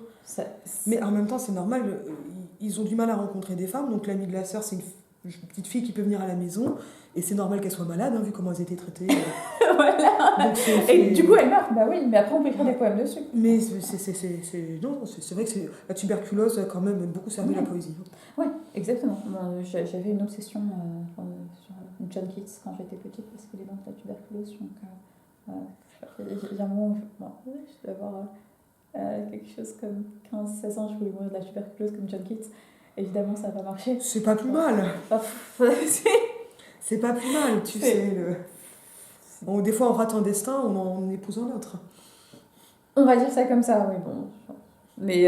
Mais du coup, oui, la tuberculose... On ne devrait pas laisser mourir de la tuberculose, tu sais, c'est une très bonne chose. Oh, on peut plus rien faire. On peut plus rien faire. On n'a plus rien faire. On peut plus dire ce qu'on veut, on n'a plus rien faire. On peut plus mourir de la tuberculose comme on voudrait. C'est pas juste. C'est vraiment trop Alors, je vais quand même rappeler qu'il y a des épidémies, juste parce que il y a toujours des épidémies de tuberculose à Paris, donc essentiellement dans les camps de migrants, et parce que, notamment par faute de CMU, enfin d'accès à l'AME, et l'AME, donc l'aide pour je sais plus quoi, étrangers. Aide pour les migrants. Aide pour les migrants étrangers et exilés, quelque chose comme ça. Et c'est une catastrophe, ça coûte bien moins cher de filer un service médical minimal, même si on n'a pas d'humanité en soi, c'est un mauvais calcul. Et l'humanité, c'est très bien. Mais plutôt que de soigner des épidémies de tuberculose qui tuent vraiment des gens. Et voilà. Donc là, on était dans des blagues, mais voilà. Non, mais il y a 2-3 moments où on est sur. Et puis, même dans le contexte français ou occidental, ça reste dangereux. Et puis, évidemment, qu'il y a d'autres endroits où en plus on n'est pas soigné. Bien sûr. Et il y a d'autres endroits où c'est beaucoup moins glamour. Mais après, tu parles du fantasme romantique décadent, et évidemment, comme c'est notre boulot, on s'en amuse parce qu'on est des trolls. Et aussi parce que sinon, ce serait juste vraiment déprimant. Ce serait vraiment déprimant. Donc, on parlait des prostituées repenties. La dame Camélia, gros mythe fondateur, elle se repent par la maladie. La maladie a une fonction de purification. Donc, avec la tuberculose, il y a tout cet imaginaire de la pâleur mystique. Tu vois, la rédemption qui va expectorer. Et puis un sang qui, justement, pouvait être un sang féminin, parce que, qui n'est plus le sang des règles, qui enlève la féminité, qui est une féminité, si t'as tes règles, c'est que t'es potentiellement active, ou en tout cas... C'est une transposition du martyr. Et puis aussi, il y a alors, par rapport aux règles, il y a quelque chose de fascinant qui est que ils avaient repéré que les jeunes filles sous-alimentées n'avaient plus leurs règles, et du coup tout ce côté ascèse, ce côté plus devient une pureté. Voilà, et donc on a ça typiquement dans René Mauprin avec Goncourt. Je crois que ça te plairait beaucoup. C'est du naturalisme avec un petit cœur qui bat dedans. C'est vraiment... J'ai jamais lu les romans des Goncourt, pas mal fêté le journal. Il y en a des bien. Il y en a des bien, mais pas tous. Quelle langue de bip quand même dans leurs journaux. J'ai commencé à lire le journal des Goncourt à cause de Jean Lorrain. Je reviendrai sur Jean Lorrain parce que c'est la raison pour laquelle je suis tombée dans la marmite décadente. Mais le journal des Goncourt, c'est un peu l'histoire de de tous les petits potins qu'ils ont pu repérer et qu'ils épinglent. Ils sont vraiment pas gentils avec les autres. C'est vraiment des pas gentils. Et ils sont pas gentils. Puis ils ont trahi tout le monde en publiant ça. Oui, ça c'était vache. C'était vraiment vache. Mais bon. Enfin bon. C'est vrai que c'était vraiment drôle. C'était très drôle aussi. Et donc sur les prostituées repenties, donc les jeunes filles sous-alimentées qui n'ont pas leurs règles, donc ça entretient ce fantasme de de femmes qui n'en sont pas. Voilà, tu vois, qui en sortent et qui acquièrent un statut d'absolu. Parce qu'elles ne sont plus terrestres. Alors, il y a mais ça a quelque chose de profondément misogyne aussi, peut-être. Alors, je veux dire, pour les femmes réelles, en tout cas. Alors, c'est problématique pour les femmes réelles et pour les hommes réels aussi. Alors, Jean-Pierre Albert analyse ça dans je crois que c'est Le sang et le ciel, le titre de extrêmement bien fait sur la continuité et les ruptures de continuité sur la représentation du martyr, et spécialement féminin, entre le Moyen-Âge et l'époque moderne. Alors, quand l'époque des persécutions chrétiennes s'est terminée, il n'y a plus de martyrs, il n'y a plus d'effusion de sang. Donc, comment est-ce qu'on participe au sacrifice sanglant du Christ? Il faut que ça il faut que ça se fasse par l'ascèse. Donc, il y a eu la vogue des cénobites, et puis après, il y a eu le monachisme. Et quand on voit la manière dont les moines et les moniales sont représentés, c'est une figure très intéressante au XIXe siècle, il y a une volonté absolue d'abolir le corps. Et il y a quelque chose qu'on retrouve dans de nombreuses figures de prêtres dans ces ouvrages-là, et qu'on retrouve jusque chez Bernanos avec le journal d'un curé de campagne, c'est que la nourriture devient eucharistique. Le prêtre ne peut plus se nourrir que de pain et de vin. Donc c'est comme si, que ce soit un homme ou une femme, il y avait une nécessité de se déposséder du corps matériel. Ce qui est absolument pas sain, faites pas ça chez vous. Faites pas ça chez vous, c'est pas recommandé. Mais comme figure littéraire, c'est très intéressant de voir qu'il y a cette nécessité de valider des personnages par des actes d'ascétisme radicaux. Donc il ne s'agit pas juste de dire « Oh, il est très gentil parce qu'il est tout le monde ». Il faut montrer qu'il est très gentil parce qu'il est capable de même pas d'oublier, mais d'infliger des choses incroyables à son corps. Oui, en fait, il y a une idée de prendre sur son nécessaire dans l'ascèse par le manque de nourriture, mais il y a cette idée de donner peu à peu la substance de son propre corps. Comme le Christ. Exactement. Comme le pélican, l'image du Christ. Exactement, qui est pélican est dominé, mais il ne s'agit pas... Alors, on parle beaucoup de ça parce qu'en ce moment, bien évidemment, on s'intéresse à ces questions de la représentation du corps féminin en littérature, et c'est fascinant, mais il y a aussi beaucoup d'études à faire du côté du masculin. Et dans la catégorie les figures de prêtres, la faute de l'abbé Mouret, par exemple, c'est fascinant. Lui aussi, il a cette phase complètement anorexique de « Ah non, je me nourris plus », tout ça. Il tombe en pamoison devant la Sainte Vierge, et juste après, il se réveille dans un jardin d'Éden avec Blanche, elle s'appelle Blanche, c'est ça? Je sais pas te dire, je suis pas sûre de l'avoir lu. Bon, c'est quelque part là-dedans. Ouais. Mais de toute façon, elle peut avoir quand même... Albine, pas Blanche, l'autre nom blanc. Oui. Je dis juste qu'il faut lire la thèse de Caroline Müller qui a été éditée. Alors, on trouve la thèse complète en version non éditée sur son Hall, mais justement pour voir comment, en fait, dans les pratiques, cet ascétisme des prêtres pouvait se voir notamment dans leurs journaux. D'accord. Ça, c'est fascinant. Et Caroline Müller étudie vraiment ce genre de choses.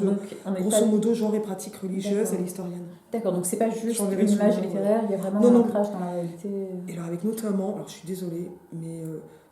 ce qui est en fait des journaux de masturbation et de retenue de la masturbation, parce que la chasteté c'est compliqué, mais il faut que la chasteté soit complète. Et elle a étudié, alors c'est vraiment dans sa thèse ou dans des choses après, elle avait fait des fils Twitter parce qu'elle est tombée sur un journal de masturbation du début du XXe siècle d'un prêtre, tout ce qu'il y a de plus banal, jeune homme, comme ça, et parce que ce sont des journaux adressés au directeur de conscience. D'accord, ah oui, donc avec des exercices spirituels pour arrêter la masturbation, alors qu'il est mieux que le reste, mais ce qui est quand même un très grand péché. Voilà, donc, et il n'y arrive pas en fait. Voilà. Donc en fait, c'est pas juste marrant en vrai. C'est vrai que quand tu dis, bon, mais voilà, j'étudie des. Enfin, où je lis un. Enfin, elle disait, voilà, bon, j'étudie des journaux de branlette, ça. Et j'imagine qu'il peut aussi y avoir le problème de l'addiction et de la focalisation sur un plaisir en particulier. Voilà. Ah non, mais parce que de toute façon, donc au-delà de la question de la masturbation, je crois que l'équivalent, c'est aussi les journaux de drogués. C'est une drogue parce que le type était, dans les souvenirs de ce que j'ai lu de Caroline Müller, le type était archi focus là-dessus et était extrêmement malheureux, quoi. Après, c'est le problème de toutes les tentations. C'est une obsession qui passe dans l'obsession. Et donc, mais c'est intéressant de voir quand ça arrive à un prêtre et que c'est quand même aussi pas seulement une conséquence, mais en rapport très étroit avec la foi, quoi. Donc ces figures littéraires, elles ont bien une réalité dans un siècle qui est quand même particulièrement corseté. C'est vrai. Ouais. Et donc, là, est-ce qu'il y a d'autres figures qu'on n'a pas vues? Je vais peut-être reprendre la table des matières. Alors, il y en a une dont je n'ai pas parlé, c'est Judith, en fait. Je ne l'ai pas vue dans la... Et elle apparaît pas en table des matières, Judith? Je crois que j'ai dû la mentionner vaguement. J'ai préféré parler d'Esther parce que, avec Judith, on a cette figure de femme qui fait légitimement couler le sang. Et Jeanne d'Arc. Oui, Jeanne d'Arc, c'est un de mes chapitres préférés. Ça m'a beaucoup amusé de faire celui sur Jeanne d'Arc. Mais avec Esther, on a une figure un peu plus complexe parce qu'elle... Alors, dans la nouvelle telle que l'a réécrit René Vivien va se concentrer sur la première épouse d'Assuérus, qu'elle appelle Assuérus, et c'est Assuérus dans le texte. Elle se concentre donc sur Vashti, la nouvelle s'appelle Le voile de Vashti, et la force de Vashti, c'est d'avoir dit non à cette figure de roi qui lui demande de montrer sa beauté à ses invités. Donc on a ce que je disais tout à l'heure par rapport au fait de signaler l'indisponibilité, elle refuse de se dévoiler et du coup elle est exilée au désert. En pendant à ça, on a Esther qui arrive toute pimpante, toute parfumée et qui rachète le salut d'Israël parce qu'elle se dévoile et qu'elle montre sa beauté au roi. Oui, mais elle ne le fait pas pour un caprice du roi, elle le fait... Exactement. Voilà, c'est une motivation derrière qui les différencie. Donc c'est pour ça que je l'ai sélectionnée, elle, comme anti-Salomé, parce qu'on a cette question du voile, bon, Salomé, la danse des 7 voiles, etc. Esther se dévoile, c'est une figure vraiment liminaire, parce qu'elle va offrir un attrait érotique pour le salut de tout un peuple. Donc, où est-ce qu'on se place au niveau de la moralité là-dedans? Et j'ai sélectionné quelques tableaux par rapport à ça, où on la voit... On ne sait pas si elle est en train d'être couverte ou découverte par le voile. C'est ce moment très intéressant en peinture où on a un voile tendu sur un personnage. On ne sait pas si c'est l'offrande ou le retrait. Et Esther est vraiment dans cet entre-deux. C'est du teasing, hein, mais du coup, comme c'est fait, non pas pour soi, ou pour obtenir quelque chose comme l'a fait Salomé, mais pour le salut de tout un peuple. Alors que Salomé, elle le fait pour sa mère, elle est complètement manipulée. Et alors ça, c'est René Girard qui a une interprétation fascinante de la... lisez René Girard, c'est l'explication de tout et n'importe quoi est dans René Girard. Mais non, plus sérieusement, René Girard note, comme tu le disais, que ce n'est pas Salomé qui veut la tête de Saint Jean-Baptiste, ça c'est une réécriture, je dirais, post-flaubertienne. Chez Flaubert, c'est encore Salomé qui fait ce que lui dit sa maman, elle obéit à la voix de l'autorité, et elle répète parce qu'elle est infante, c'est une enfant, elle ne peut pas parler, et le nom grec qui est utilisé dans l'évangile, c'est Corazione, la petite fille. Donc il faut s'imaginer qu'on n'est pas du tout dans la séductrice danseuse. C'est pas une femme fatale en fait. Non, en fait non, c'est une gamine.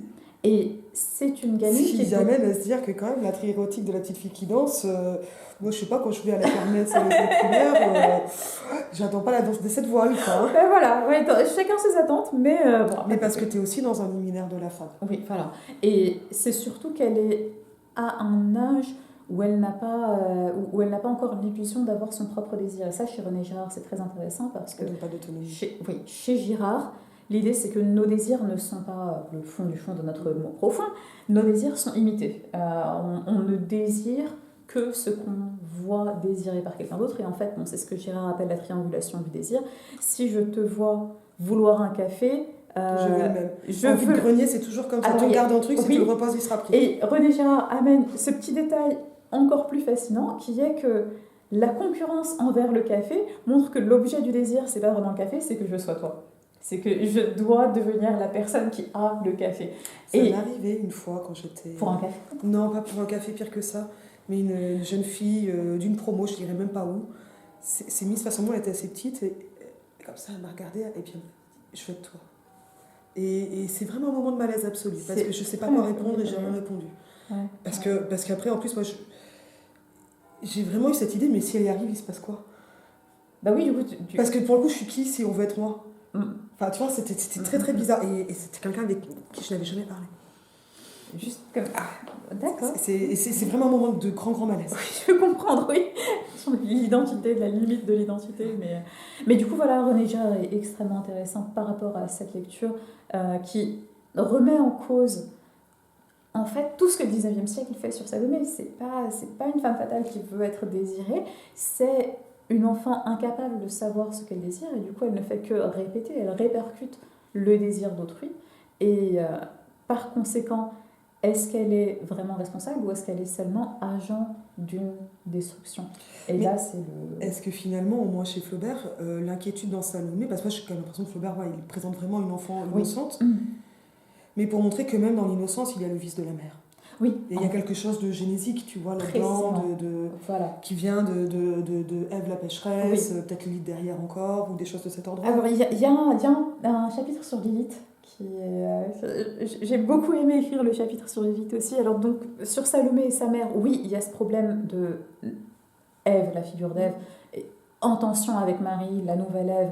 Et quand on voit Salomé qui ne fait que ce que fait sa mère, on a cette idée de la féminité corrompue à la naissance, corrompue parce que c'est parce que fille de sa mère. Voilà, c'est bien la fille de sa mère. Et justement, on parlait de Jean Lorrain. L'une de ses plus belles Salomé, qui s'appelle Eau d'Auvers, c'est le premier conte dans les Princesses d'Ivoire et d'Ivresse, donc c'est dans La Princesse aux lys rouges. Alors bon, Jean Lorrain, il faut s'imaginer le style le plus pompeux et pompier de l'écriture décadente. Et il case cette phrase que je trouve absolument sublime. Eau d'Auvers était bien la fille de son père. Donc on passe des adjectifs correspondants. Voilà. Et elle est bien la fille de son père. Elle est la sinistre aide de camp du roi son père, parce que la princesse Eau d'Auvers se promène le soir à la tombée de la nuit dans le jardin. Elle cueille des lys et elle arrache les pétales un à un. Et pour chaque lys effeuillé, l'un des ennemis de son père sur le champ de bataille meurt. Et à la fin du conte, et elle le sait, et à la fin du conte, elle sort pour faire ça et elle tire sur les pétales de lys et elle ne peut pas. Les lys commencent à réagir avec une réactivité de chair sensible et elle entend des pleurs.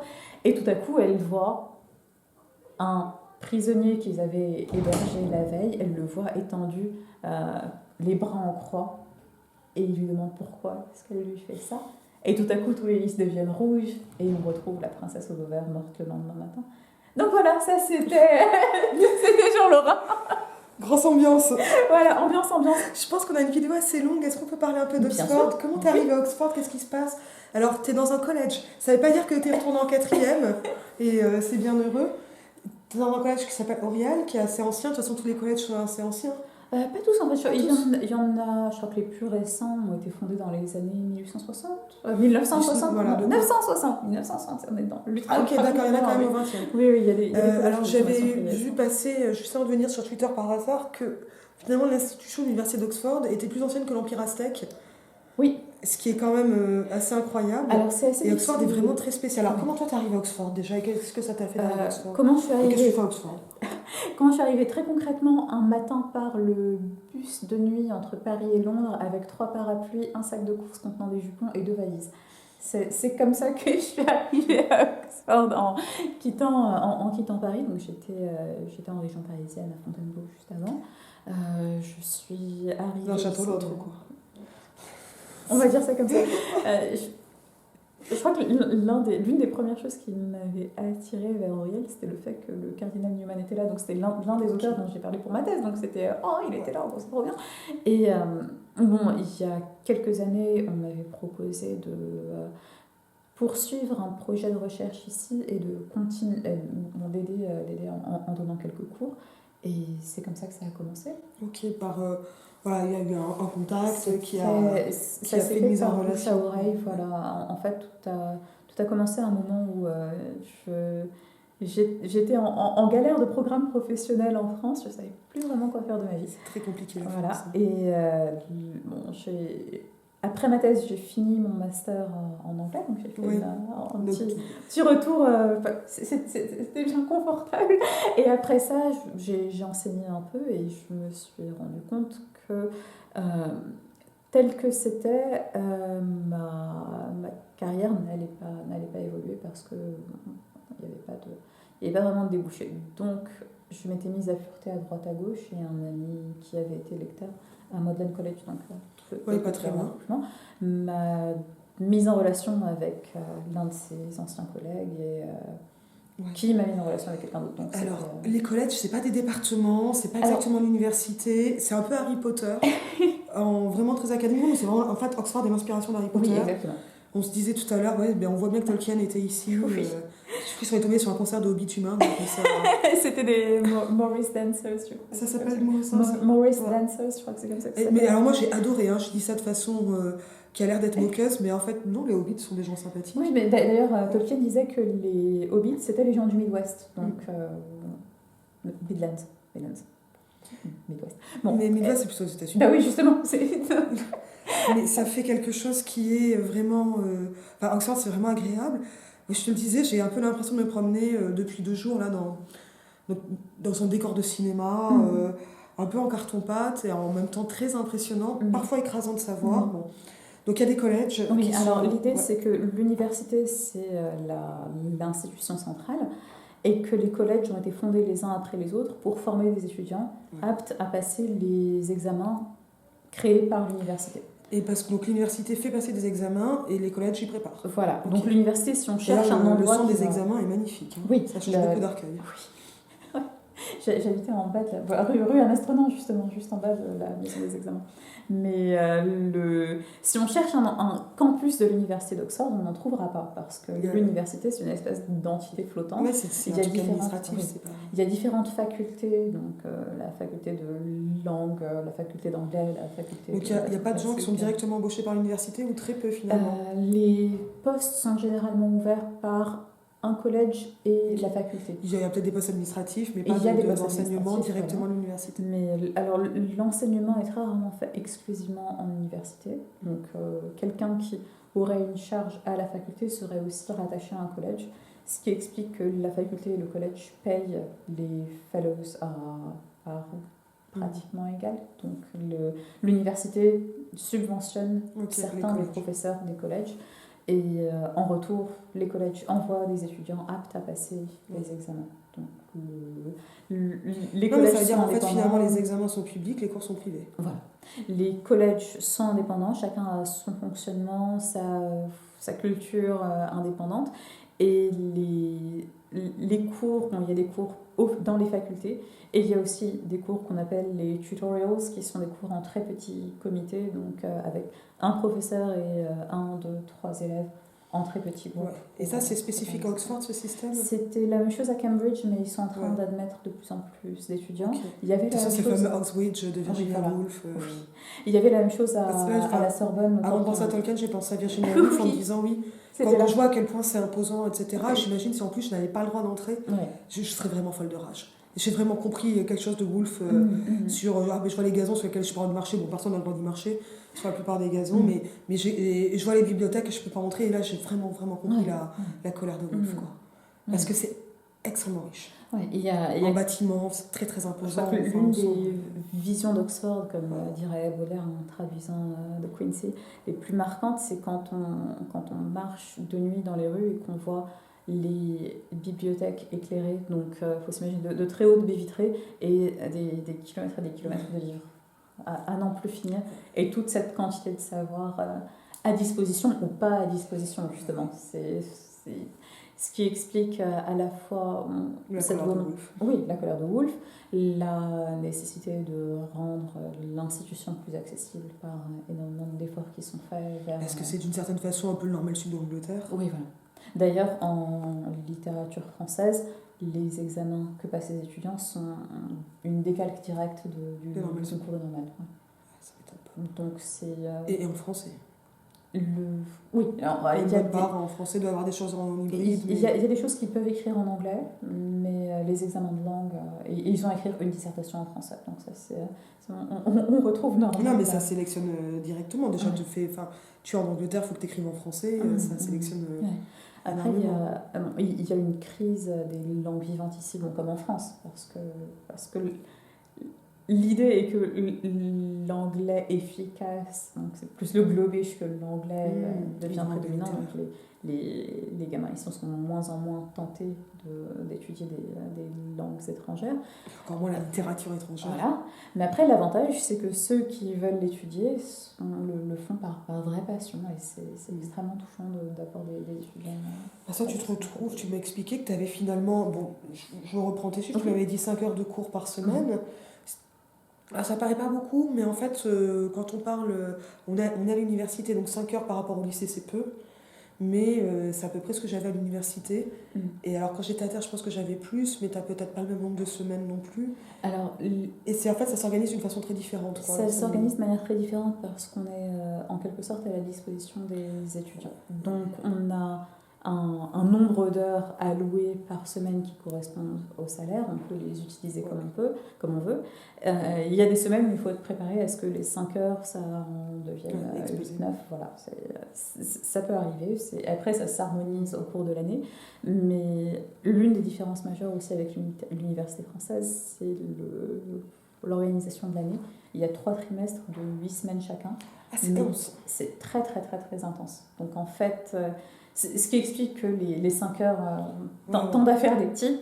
Parfois, toutes ces heures vont se retrouver groupées sur une très courte période, notamment à l'approche des examens. Et en fait, c'est un minimum, en fait, des 5 heures. Voilà, exactement. Voilà, c'est largement un minimum. Voilà. En fait, ça veut dire que c'est ce que je suis... C'est le strict minimum que je suis censée offrir.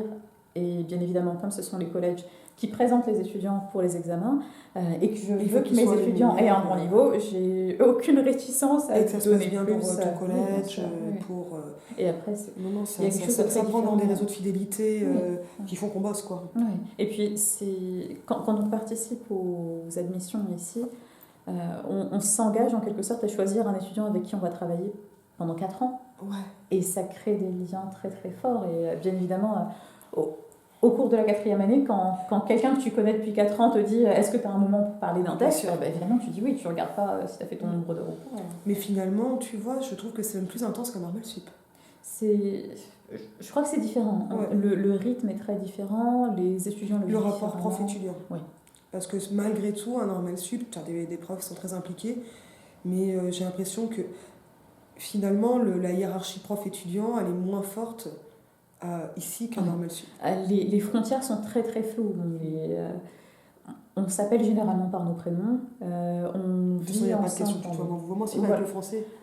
Alors en français, j'insiste quand même pour que mes étudiants me vouvoient parce que je leur écris. Et aussi pour qu'ils l'apprennent. Oui, et sur les commentaires que j'écris sur leur copie, je les vois aussi, donc ça crée de l'égalité par le haut. Et la vie en collège fait qu'il y a certaines frontières de la vie privée qui s'effondrent forcément quand on prend les repas ensemble, quand on se croise. Parce que c'est des vies communes, tu vois, c'est un peu de l'habitat ouvrier, mais pour l'académique sponsorisée. Exactement. Donc c'est de l'habitat ouvrier qui produit du savoir. Mais tu vois, par exemple, Renan, qui a beaucoup travaillé sur la question de l'institution de la collégialité, enfin beaucoup travaillé, qui a pas mal écrit surtout sur cette question de la collégialité scientifique, ne prend pas le modèle du collège. Enfin, après, il a été qu'une fois en Angleterre et assez tard, et il comprenait rien. Ça, je trouve ça étonnant parce que ça lui aurait beaucoup plu, ça. C'est très plaisant tel que c'est. Alors, peut-être pas la vie ensemble, mais parce qu'en fait, ça correspond à des modèles. Mais après, il avait surtout le regard tourné vers l'Allemagne, c'est aussi ce qui l'explique. L'Allemagne qui a aussi un système très différent. Oui, mais qui a aussi, parce qu'on est très très hiérarchique en France. Mais en fait, c'est très simple, comme matériellement.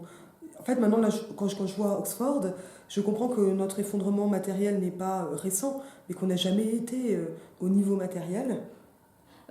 En France, on a toujours été sous-doté. Il y a un chapitre dans Notre-Dame mais de Paris. Mais que pour le coup, la hiérarchie compense cette sous-dotation chronique. Je crois que par exemple, la fin des collèges à la Sorbonne a eu un effet sur ça. Donc on a gardé de vagues noms. Par exemple, le collège des Bernardins, c'était vraiment le collège des Bernardins. Tu vois, ça, je savais pas. Et ça a été dissous. Je crois que c'était juste avant la Révolution ou juste après. Et parce que ça a été vu comme une corporation d'Ancien Régime. Oui, exactement. Et de toute façon, ça l'est. Dans les faits, ça l'est. En fait, ça l'est, oui. Alors qu'ici, il n'y a pas eu ce problème, ce qui explique cette continuité. Et je crois que c'est probablement l'un des atouts invisibles les plus forts de ce type d'institution. C'est que quelqu'un qui commence à Oxford à 18 ans, est déjà héritier de tous. Tu t'inscris dans un truc séculaire. Donc il y en a qui le vivent, comme tu disais, il y a quelque chose d'un peu écrasant. Où est-ce que je me trouve moi comme individu là-dedans? Mais là, moi, et il y en a qui le vivent comme quelque chose de très stimulant. Je suis dans une phase où j'ai l'impression d'être un lapin devant un camion dans un tunnel, donc tout m'écrase. Mais j'aime bien l'image, elle m'amuse. C'est pas drôle pour le lapin quand même. C'est pas qui. Mais après, oui, ça peut aussi être une énorme fierté. Mais ça, c'est... je crois que t'es pas normalienne non plus. Non. Voilà, quand on a raté Normal Sup, parce que comme souvent on l'a passé, je pense, parce qu'en fait, c'est très dur d'étudier à Oxford aussi. Donc, comment dire, le bâtiment accompagne la fierté d'avoir réussi à arriver. Oui. Comme même juste sur l'année que j'ai pu faire en auditrice externe à Lyon, j'ai quand même été fière de la faire cette année, tu vois. Comme j'étais fière d'être agrégée, que ça marche, il y a de véritables fiertés là-dedans. J'ai du mal à considérer comme illégitime, même si elle m'interroge, parce que on est fier de quoi exactement, tu vois. Si ça vient, comment dire, il y a, ce que j'ai pu voir avec les étudiants ici, c'est qu'il y en a qui s'y préparent avec acharnement. C'est un rêve. J'imagine que c'est un rêve de venir ici. Donc, quelqu'un qui serait, je dirais, fier du résultat des efforts accomplis, qu'est-ce qu'on va dire à ça? Il y a tellement de... Ouais. Et d'un autre côté... En fait, c'est pour dire que ceux qui ne l'ont pas n'ont pas démérité, mais qu'il ne faut pas oublier que ceux qui l'ont ont quand même mérité. Et que c'est pas, ça dépend après de ce que tu fais de ta fierté, quoi. Mais c'est vraiment, tu vois, cette question d'institution, j'ai rarement senti de façon aussi claire ce qu'est une institution séculaire qu'ici, où quand tu passes devant ces immenses maisons, voire ces châteaux, en fait, ou des manoirs. En fait, il y en a beaucoup qui étaient des monastères. Ah oui, des monastères. Par exemple, Auriel, pour la petite histoire, voilà, c'était les premiers membres fondateurs étaient tous... Ils avaient au moins reçu les ordres mineurs, donc ils étaient au moins commencé, voilà. Et ils se rassemblaient. Exactement. Donc ils se rassemblaient dans l'espoir que des étudiants viennent leur demander de les préparer aux examens.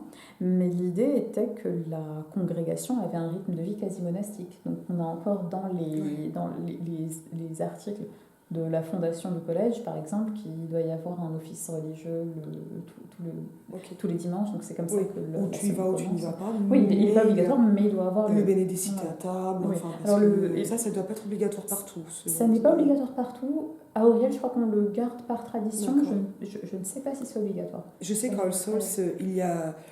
J'ai pu dîner il y a 2 jours à All Souls dans un dîner privé, pas un vrai dîner formel. On n'a pas eu de bénédicité, mais sur les dîners formels des philo, bénédicité début et fin de repas. Ouais. Puis chaque collège a sa formule propre. Ah, mais parce que c'est une institution. Alors ce qui est très drôle, c'est quand on a un membre d'un autre collège qui préside quelque part d'autre. Donc c'est arrivé à l'élite s'entrecroise. Voilà, donc du coup on va avoir une nouvelle forme du bénédicité. C'est assez intéressant. Alors, ici on le fait souvent réciter par un étudiant volontaire, donc là, si quelqu'un veut le faire, c'est possible. Et ça permet, de créer des références culturelles communes. Ça fait communauté. Voilà, et ça, c'est vraiment quelque chose que Renan a mis au centre de l'avenir de la science et d'autres choses, et parce que son grand modèle, c'est l'abbaye de Saint-Maur. Ah ben voilà. C'est la congrégation de Saint-Maur qui doit être un modèle, et qui, pour lui, qui de toute façon est le modèle de la revue d'histoire littéraire de la France, au départ d'Histoire de France, dans laquelle il a beaucoup collaboré. Puis de la revue de la HLF, mais qui est un modèle de foi dans la science. Ah oui, mais je crois qu'il y a quelque chose... Qui passe par la pratique. Oui. Quelque chose d'autre aurait beaucoup plus à Renan, c'est le nombre de non-croyants qui viennent aux offices religieux ou qui récitent le bénédicité, parce que ça fait partie de l'institution. C'est du collectif et pas forcément une foi individuelle. Voilà. Je crois que ça aurait beaucoup intéressé Renan de voir que c'est l'une des manières de faire corps, d'avoir ces rituels collectifs. Et parce que c'est une fois, tu vois, j'ai été... Je pense qu'on va pas tarder à finir parce que tu vois, ma voix commence à se casser. Mais non, c'est moi. Je suis un peu fatiguée, mais moi je suis en fin de colloque.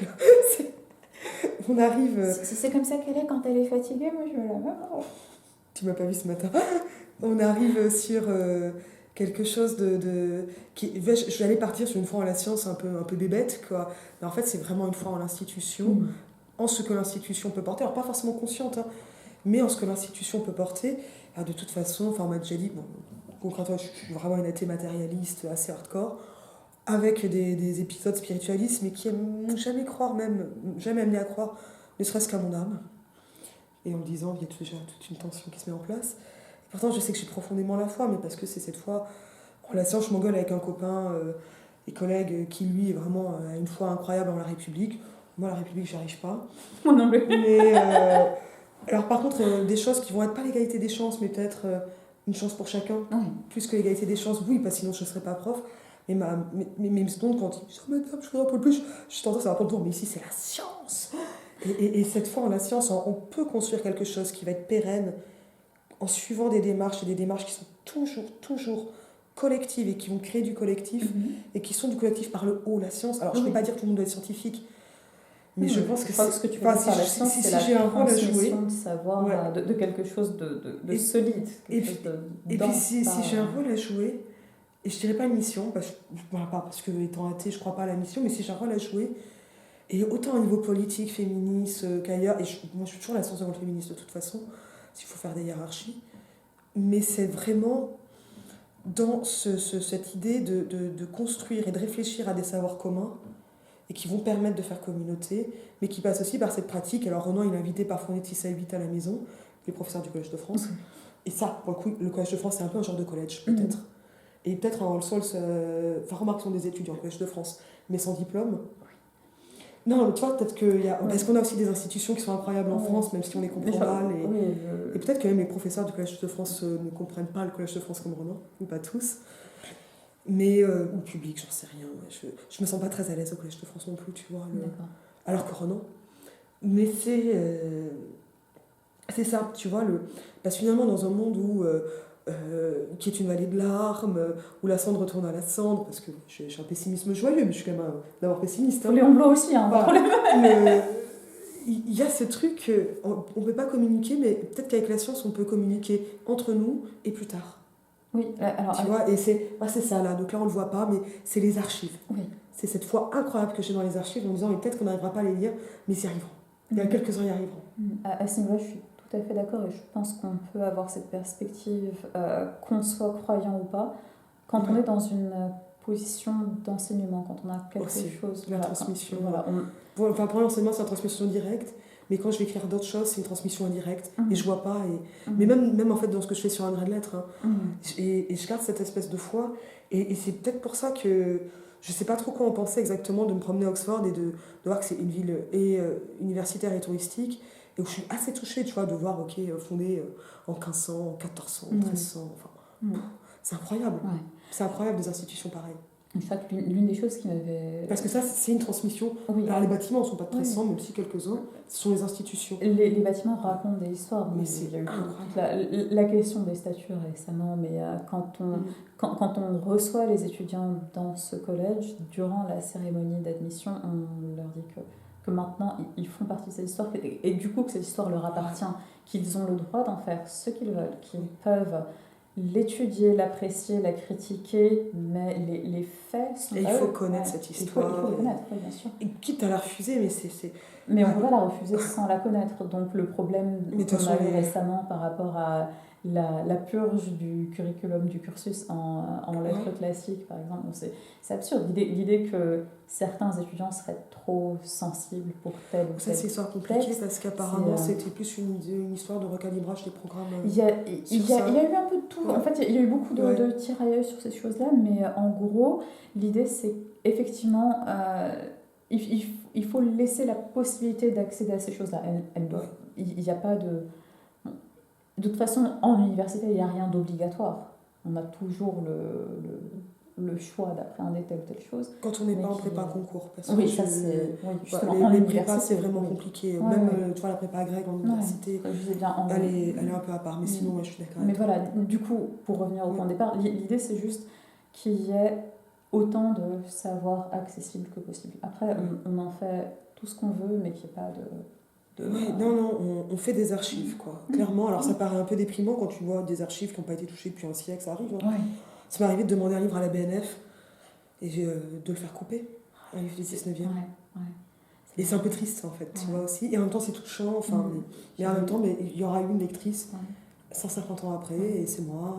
J'avais vu ça en fait dans les archives de Marie Corelli, justement, à Stratford. Donc, il y avait un manuscrit de livre qu'elle avait probablement noué elle-même avec un ruban et qui était resté là-bas. J'ai même pas osé dénouer le truc.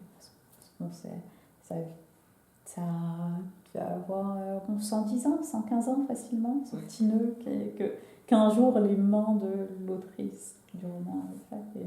Et du coup, oui, cet accès aussi vaste que possible, aussi direct que possible à la connaissance, je crois que c'est vraiment essentiel. On en reste là ? Avec plaisir. Et je vous dis à bientôt.